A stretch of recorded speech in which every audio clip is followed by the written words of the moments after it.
Muy buenas noches, bienvenidos a Ángulo 21, el programa del deporte de la Ciudad de México, que estamos de festejo porque según Toño Vargas y yo, hoy cumplimos un año. Hoy cumplimos un año. Hoy decidimos cumplir un año de transmisión. Hoy decidimos. La verdad es que creo que nos había pasado la fecha, sí. pero decidimos que hoy cumplimos un año ya de transmisiones, ¿no? Sí, y dice acá Lira, el director de cámaras, dice, ¿y el pastel? ¿Y dónde está el quiebre también? Ustedes deberían de traerlo. Sí, nos tienen que festejar a nosotros. No cualquiera, nosotros somos no los cualquiera les cumpleaños. hace las noches de los lunes tan amenas como nosotros, ¿no? Sí, y ponemos contentos a sus mujeres que no los tienen en casa, aparte los estamos trabajando aquí, No, ya feliz por allá. y además, ¿cuánto no hemos vivido en ese año? El primer programa fue en una pista de hielo. En una pista, nos caímos. Y que no salió ese primer programa, por cierto. Sí, y luego pasa. El primero que fue en vivo, ¿sí? fue en las Torres de Si Satélite. hiciéramos programas de los bloopers y de los programas cancelados, yo creo que llenamos una temporada Sin de problema, de Ángulo 21 sin problema. Toño, un fin de semana con muchísima confusión, información, pero sobre todo los dos temas, digamos, importantes del deporte mexicano del que se hablaron, pues no tenían que ver con cuestiones cancha, ¿no? Tenían que ver con una cuestión totalmente grilla. Con los pitos y demás. Con los árbitros. Y por el otro lado, con una confusión tremenda en un reglamento de competencia como le pasa a la selección mexicana en el Clásico Mundial. Ya estaremos hablando de eso. Comenzamos hablando, si quieres, de los silbantes. Ya esta tarde, precisamente, como se esperaba desde el día de ayer, hacemos más o menos una recapitulación. Recordemos, el viernes se suspendió la jornada número 10 del Clausura 2017 debido a que los árbitros decidieron, a manera de protesta, no pitar los encuentros de la jornada número 10. Esa noche se tenía que haber jugado el Veracruz-Puebla. Decidieron, ahí fue el primer frente donde dijeron, nos vamos, Luis Enrique Santander, en manera de protesta porque no estaban de acuerdo con las sanciones que le impuso la comisión disciplinaria a Pablo Aguilar por esta acción y a Enrique Triverio de Toluca por una acción similar, aunque menos agresiva. Sí, también, ¿no? El año a mí no me pareció. Menos no esta me que pareció, estamos viendo en pantalla de Triverio. Les dieron 10 y... 8 a 10 Triverio y 10 a Aguilar. Ajá, Aguilar. Se enojaron los árbitros y dijeron, no, esto no, porque aparte se comprobó que habían manipulado la cédula arbitral donde ellos habían reportado agresión según el reglamento, tendrían que haberles echado un año desde el principio. Desde el principio, exacto. Le metió alguien, la secretaria que siempre se equivoca en la Federación Mexicana de Fútbol. Siempre la secretaria. Le borró ahí con saliva la fregada y puso otro, digamos, delito menor, y después perdió esos partidos. Los árbitros se enojaron, se fueron a huelga, entre comillas, huelga disfrazada. Hubo reuniones el sábado y ayer en la sede de la Federación Mexicana de Fútbol, el Comité de Desarrollo Deportivo, que es conformado por 11 directivos del fútbol mexicano, entre los que se encontraban 4 dueños de equipos. De esos 11, 4 eran dueños, o sea, voces fuertes, como Jorge Alberto Hank, de Tijuana, Jesús Martínez, de Pachuca, Alejandro Iraragorri, de Santos Laguna, y Jorge Vergara de Chivas. Son los 4 dueños. Él llegó en helicóptero, el papá. Ayer se decidió todo en la sede de la Federación Mexicana de Fútbol. Por la noche, la AMA, la Asociación Mexicana de Árbitros, emite un comunicado, ¿no? O más bien, en el que anuncia que apelan la decisión de la comisión disciplinaria. Y que ellos no pueden apelar, ni González Iñárritu, por cierto. Reglamento. No pueden hacer. Solo los equipos son los que pueden apelar. Exacto. Sin embargo, otra vez, muy a su costumbre, la Federación Mexicana de Fútbol se hace autogol, se hace harakiri, pasa por encima de sus reglamentos y el Comité de Apelaciones recibe precisamente esta queja de la Comisión de Arbitraje, simplemente para maquillar un poco Comité de Apelaciones, ¿qué es eso? Lo que ya se había decidido por la mañana, mediodía, en la sede de la Federación Mexicana de Fútbol. Hoy, muy temprano, alrededor del mediodía, como se esperaba, se anuncia que se revocan las primeras sanciones y se dan nuevas sanciones a Aguilar, 1 año, a Triverio, 1 año de suspensión. Minutos después, inmediatamente después, la AMA lanza un comunicado en el que dice, estamos satisfechos, regresamos mañana a pitar la Copa MX, se acabó. Como probable, lo decíamos con Alejandro Broff, la probable es fechas para restaurar, para que se juegue la fecha 10 que no se llevó a cabo el fin de semana, son el 11 el día de mi cumpleaños, el 11 de abril. Y 12 de abril, aunque esto supondría mover la final de Copa MX, porque por ahí se tiene que jugar, entonces también tendrían que modificar la fecha de la final de Copa MX. Todo un merequetengue el que generaron los árbitros.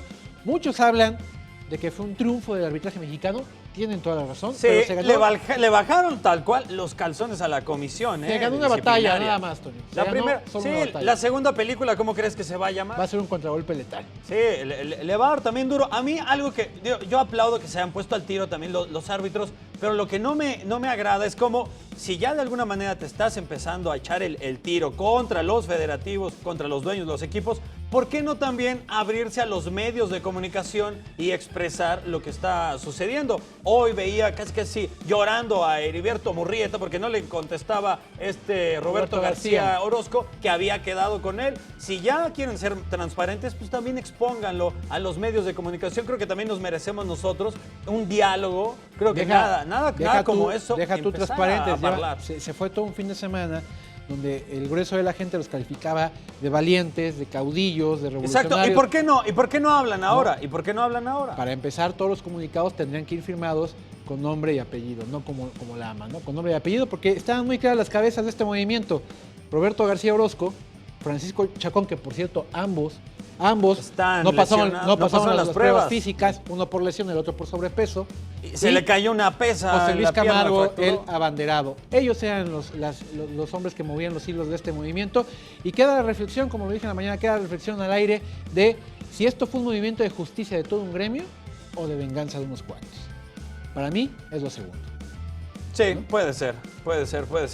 Y bueno, hablando de parones y de huelgas, pues también apenas hace unos días, este fin de semana, Sí. se tuvo que resolver también el conflicto que se mantenía en Argentina, Toño. Sí, allá en Argentina, ya que el fútbol, precisamente ese país, vivió una situación similar, lo que fue la fecha 15, fue aplazada a última hora debido a que persistía la huelga de futbolistas que reclamaban ante la Asociación de Fútbol Argentino el pago de sueldos ya adeudados. Algunos clubes contemplaron la posibilidad de jugar con futbolistas juveniles para evitar sanciones de la AFA como multas y la pérdida de puntos. Inclusive la AFA iba a levantar una norma que obligaba a jugar con al menos 8 futbolistas profesionales. Sin embargo, finalmente los clubes decidieron no jugar con juveniles ante la negativa de los futbolistas agremiados y por lo tanto la fecha quedó aplazada. Si acá andaban llorando de que solo fue el fin de semana, Magallán, fueron 80 días los que la liga se quedó en parón. Arrancó el día jueves con Vélez Sarsfield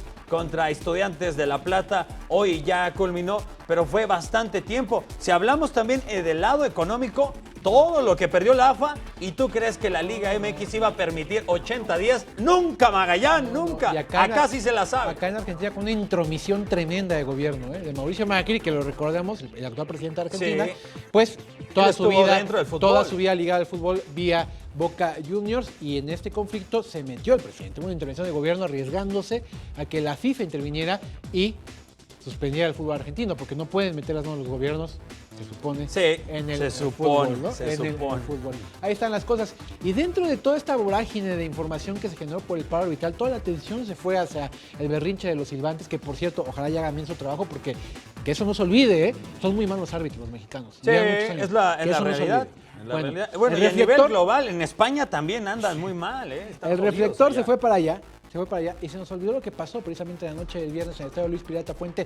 Mientras estaba todo esto de si se decidía si jugaba o no el partido, el auxiliar técnico de José Cardoso, Triste noticia. Aníbal El Maño Ruiz, un veteranazo de la dirección técnica, falleció a causa de un infarto fulminante. El Maño Ruiz, pues más recordados por tipos como de mi generación y un poquito más viejos. Toño, tú eres más joven, pero el Maño pues hizo época. Tal vez no, al Maño se le conocía por una cosa, tenía una característica.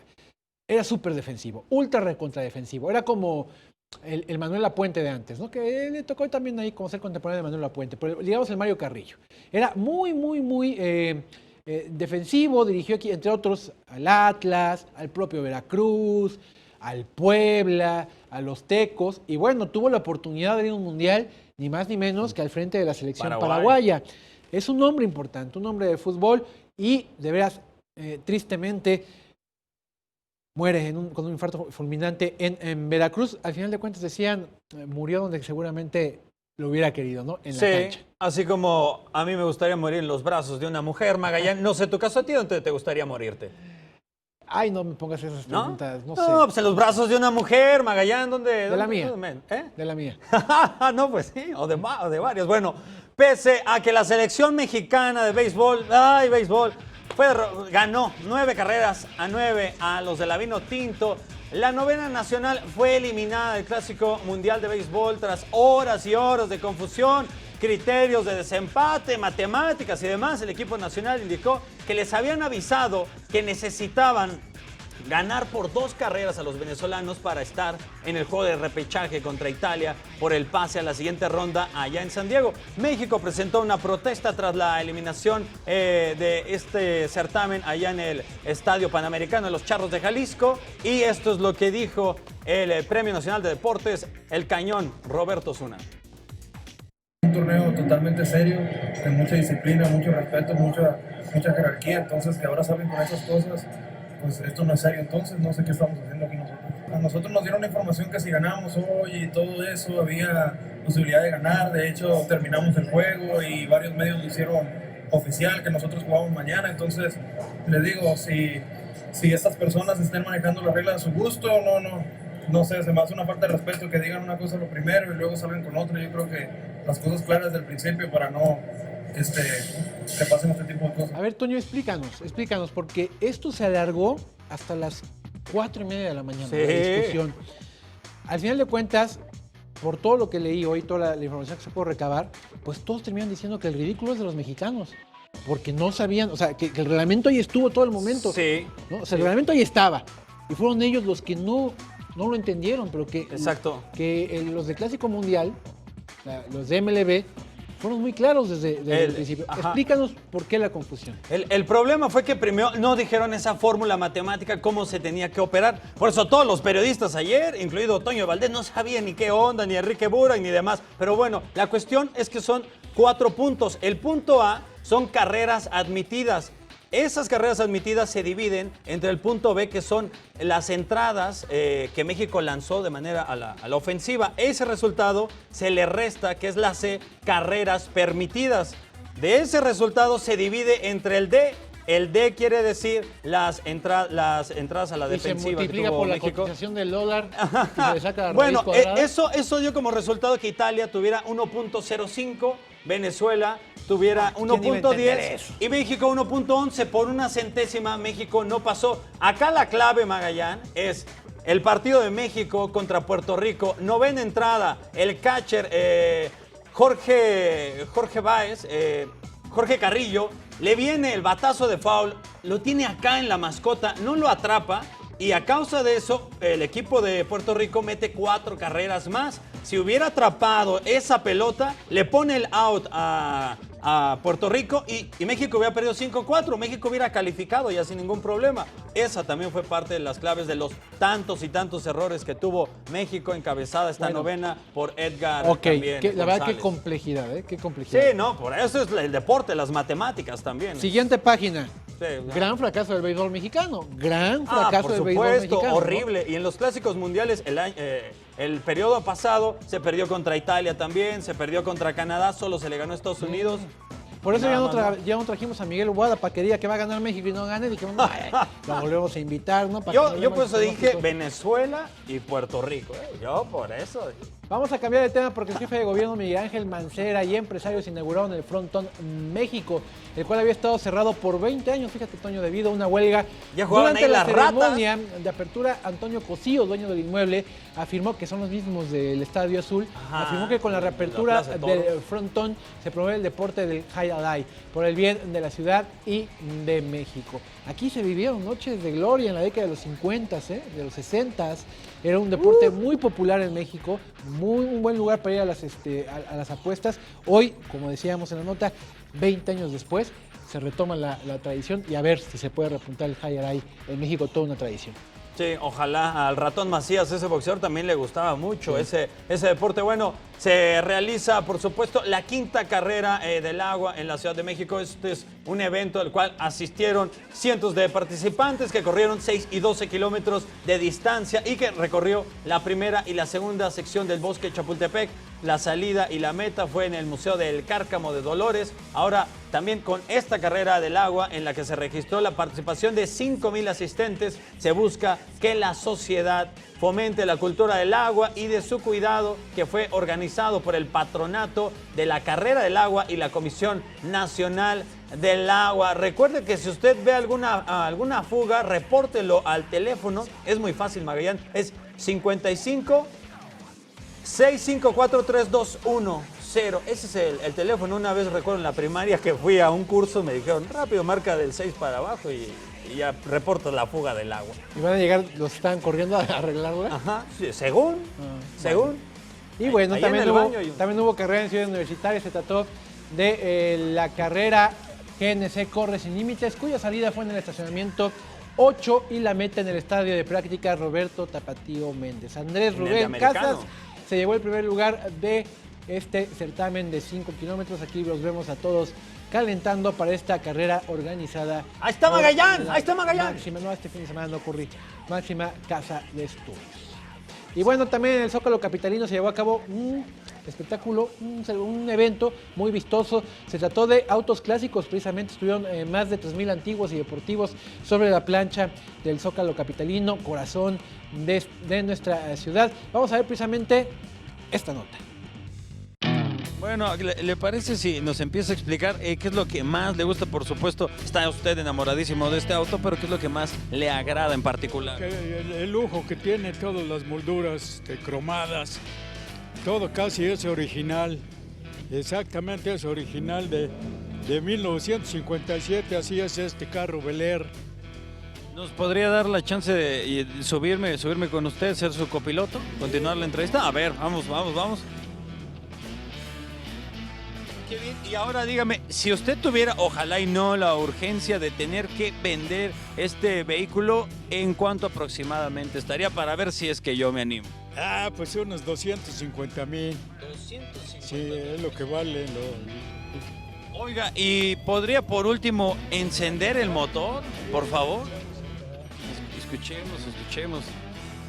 Este arranca al centavo. Al centavo arranca la primera.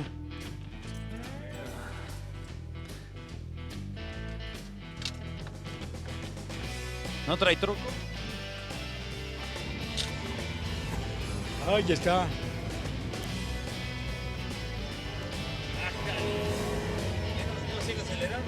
Se acaba la gasolina.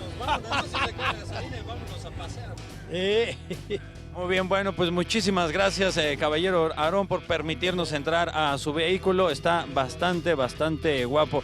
Bien, y ahora estoy con Josué, me dijiste el apellido, siempre se me va el apellido. Butrón Calva. Sí, Butrón, el auto increíble que me decías, ¿de qué año es la serie? 1982. Bueno, yo no sé, Josué, ya no me importa qué profesión tengas o a qué te dediques. Si tienes el auto increíble, puedes conseguir muchísimas cosas. Platícanos de dónde viene, cómo surge este auto.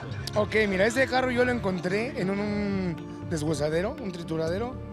De hecho, lo compré por kilo. Lo compré muy deteriorado. ¿Y a cuánto te salió ya por kilo, ya todo? Pues tan solo por kilo creo que me costó 8,000 pesos. Más aparte todo lo que le hemos invertido, pues sí le hemos invertido alrededor de unos 80,000 pesos más o menos. Y no suena tanto, para... Lo que pasa es que lo hemos hecho nosotros. Sabemos un poco de mecánica, un poco de jalatería y hemos hecho ahí y es un hecho en México, la verdad. Y por lo que escucho, la voz es el mismo doblaje. ¿Cómo fue esa cuestión, lo de la voz? Exacto, tenemos lo que es la voz en español y en inglés. Ahorita tenemos en español, es la misma que salía en la serie del Kid. Ajá. Bueno, yo me clavo acá de tu copiloto.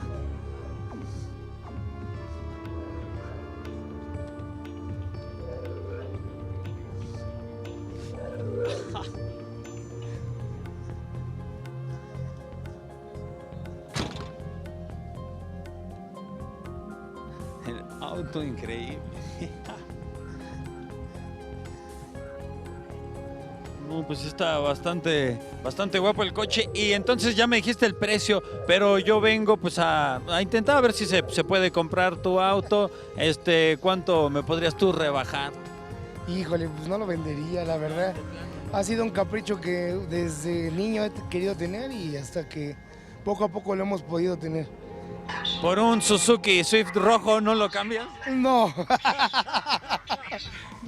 Esa era una pausa, pero estamos luego de vuelta.